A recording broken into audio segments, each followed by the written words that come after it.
Hi, everybody. Welcome back. I'm Ashley, your gut health dietitian, and today we're going to talk about how digestion works from looking at food all the way to when it comes out as stool. And it's really complex, a lot involved. On average, around the world, every human eats about 2.2 to 6 pounds of food a day. It all goes through the gut to get converted into energy to support the functioning of your body. And we have 10 organs to assist us in this. 9 meters and 20 different cell types that we know of. So digestion basically starts by us looking at food, and the mouth starts to produce saliva. It produces about 1.5 liters of saliva every day. That's about 6 cups. And then also when you chew food, the mouth is releasing enzymes like amylase, and the breakdown of starch begins in the mouth.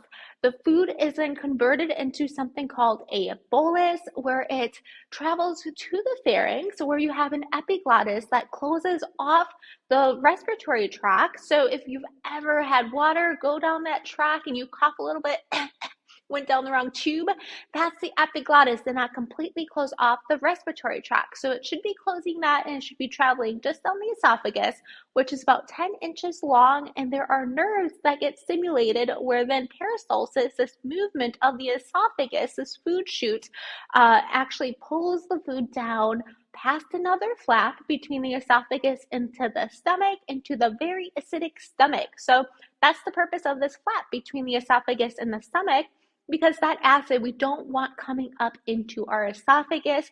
And I want you to make note that if you're on an acid suppressant medication, please schedule with our clinic, because there are really scary long-term side effects of being on those medications for too long, because it's suppressing your stomach acid, and your stomach needs to be acidic so that you're properly pulling nutrients out of foods. And basically one thing that can happen is it could cause a vitamin B12 deficiency, which can lead to actual brain damage, memory issues. So this is really important. And I kind of got off on a roll there, but I want to rewind a little and properly introduce myself. So I'm Ashley Oswald, gut health dietitian, founder of Oswald Digestive Clinic, where we help people improve and eliminate bothersome gut issues like gas, bloat, diarrhea, constipation, and more. We do take insurance now, which is very exciting. You can schedule out the link below, or you can just download our free guide to start, which is 5 ways to improve gut health and end food intolerances for good.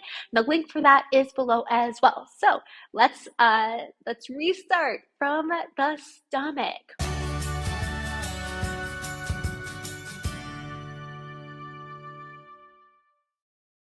Okay, so now the food is in the stomach. It's very acidic, and that's intentional because it needs to be acidic to properly break down the foods. So when you hear these things like, oh, your body's acidic, you need it more alkaline, it's different in different parts of your body. Your stomach should not be alkaline, should not be basic, needs to be acidic, but we'll talk about once we get to the small intestine, that's where it becomes more basic.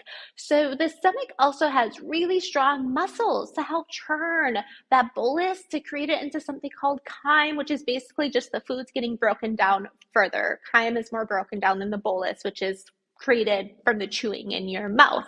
Now, hormones also help to release gastric juices, including enzymes that support the further start of the breakdown of these foods. So like pepsin to start the breakdown of the proteins. Not a lot of nutrients get absorbed in the stomach. Mostly some water gets absorbed there, alcohol, and some minerals like iodine and copper. And then from the stomach, the food gets trickled past the pyloric sphincter. So, right, we're going down the esophagus, stomach, past the pyloric sphincter, usually around right here for people, and into the small intestine. So the stomach expands. It can expand a lot, and it holds that food. It keeps churning that food while it slowly trickles into the small intestine, which is a more narrow tube. And I want to add that when the food gets to the stomach, these hormones also trigger the pancreas and the liver and the gallbladder to start creating their juices to support the breakdown and digestion once the food gets into the small intestine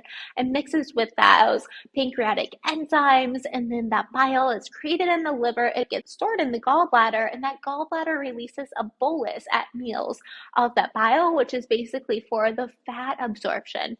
So now the food is trickling through that pyloric sphincter into the small intestine, and that is where most of the absorption happens. So most of your vitamins and minerals and the macronutrients, the fat and protein and carbohydrate in food are getting absorbed in the small intestine. So our body was created in a very smart way where we have all these villi and microvilli. So they do look like humps like this, and on those humps are micro humps.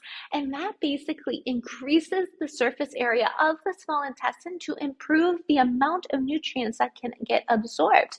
So the small intestine is in total about 20 feet long, and it's broken into three parts: the duodenum, which is about a foot long, the jejunum, which is about 8 feet long, and the ileum, which is about 12 feet long. The first part, coming right from the stomach into the duodenum, you might have heard people pronounce it as, that is where all these juices from the pancreas, like the bicarb and those enzymes, come in, and that's when that food is being turned from that acidic 3.5 pH to a more basic 8.5 pH. And then also the liver and the gallbladder is bringing bile in as well to support that breakdown of the fats. So that food is going to be moving through, mixing with all these juices to support the further breakdown. The liver needs proper absorption of different nutrients to function properly. There's 3 different phases in the liver that rely heavily on vitamins and minerals and amino acids to function properly. So it's a full circle here. And then the fats are going to be broken down into free fatty acids and glycerol, the proteins broken down into amino acids, and the carbohydrates broken down into glucose. So they're smallest forms so that they can then get absorbed into the body. Now, the fats mostly go into the lymphatic system, and then the medium chain triglyceride fats, they can bypass the lymphatic system, and the carbohydrates and amino acids are going to get pulled into the bloodstream and then transported to the different organs in the body. And so most of that absorption is happening in the second part of the small intestine, that jejunum. We have these villi and these microvilli on the inside, on that intestine wall, where it looks like this, like rolling hills, and all the rolling hills are rolling hills themselves. And that just really increases the surface area to support as much absorption from the food as possible, mostly happening in that second part of the intestine, the jejunum. Interestingly, most people don't know this, but the cells on our small intestine turn over about every 14 to 21 days. So it's constantly rejuvenating itself. And about 70% of our immune system is in the intestine and in these Peyer's patches. So it's really important that we're feeding it properly and supporting it properly, because it's going to influence our immune system and our overall health in that way. So now moving out of the ileum, that third part of the intestine, a lot of the fats get absorbed there. We're heading through this ileocecal valve into the large intestine, which is home to most of our bugs, most of our like bacteria and yeast and protozoa and viruses. We have this whole microbiota community in our large intestine that then helps to feed off of like the fibers that we're eating and create things like short chain fatty acids, like butyrate we've talked about in other videos, which is very anti-inflammatory and supports some of the water absorption, reabsorption, some reabsorption of salts in the large intestine, but it's mostly this kind of fermentation tank of our microbiota. Most of our bacteria should be in our large intestine, should not be coming up through that ileocecal valve to our small intestine. That's one possible reason why people might be having a lot of gut issues. If you're having like excessive gas and bloating and just malabsorption, that could be one possible thing that is going on. So let's talk a little bit more about the large intestine now. So as you can see in the image, when the small intestine comes into the large intestine, we have that appendix there. And for the longest time, we just thought that it does nothing, that we don't really need it. There is some neuro research showing that maybe it's helpful for our immune system for if we get a bacterial infection. Maybe what it does is bolus good probiotics, good bacteria in to help us fight off any possible infections. And this theory, and I talk a lot more about the appendix in our video that I'll link up here if you're interested in learning the current understanding of the appendix. So then we travel through that entire colon, and there's about 100 trillion different microbes in here. It's pretty significant. And that whole fermentation, production of the short-chain fatty acids, and absorptive process creates about 10% of our daily calories. So it's not insignificant. And that, again, comes from all that fiber you're eating. And I know sometimes when we say calories or fat, people get afraid, like, oh my gosh, I don't want that. Like, take out my large intestine. No, no, no. It's good. Like, we need that healthy fat to support the body. And calories, this is a whole topic for a different video, but they matter much less than food quality and listening to our hunger, appetite cues, etc. when it comes to weight. So weight, I see as a symptom. If you're struggling and really want to lose weight, that's a symptom. We have to start by getting the body back into balance, and then you'll probably notice that it's much easier to get to a weight that feels healthy and normal for you. So in this fermentation process, some gas is natural. So it's natural for humans to have a little gas. It's when we have excessive gas that we want to dig deeper and see what's going on. And these bacteria could even help us to metabolize some drugs and foreign substances from the body. You could call that toxins too. There's some really interesting research there.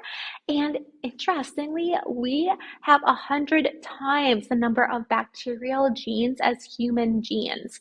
So it really begs the question, like, what are we? Like, are we more actually bacteria than we are like human? I mean, that's another topic for a different video. And then also, the types of foods that we eat can actually change the type of bacteria in our large intestine within just a day.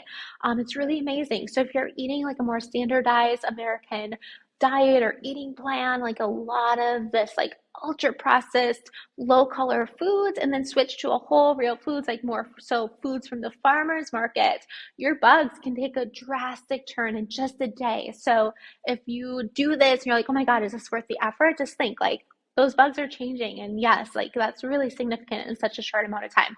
Now we're getting to the end. The nerves of the rectum will feel the food coming, and it will stimulate the expulsion into stool. And we have another video about the Bristol stool chart and what our stool tells us. So I'll link that up there as well, so you can continue your education about the digestive tract. And ultimately, it takes about 30 to 40 hours, this entire journey of the food, from starting to chew it all the way to bringing it out into the stool. And then last but not least, and maybe the most important one, is we have this mesentery that keeps all the organs in place, this tissue that keeps it all where it should be so that it can function together properly in the way that I just described. So if you're having gut issues, we take insurance. You can schedule an initial appointment at the link below, or you could start by downloading our free guide, 5 Ways to Improve Gut Health and End Food Intolerances for Good, which is also linked below. Thanks for watching, and I'll see you all on next week's video. Have a great day. Bye.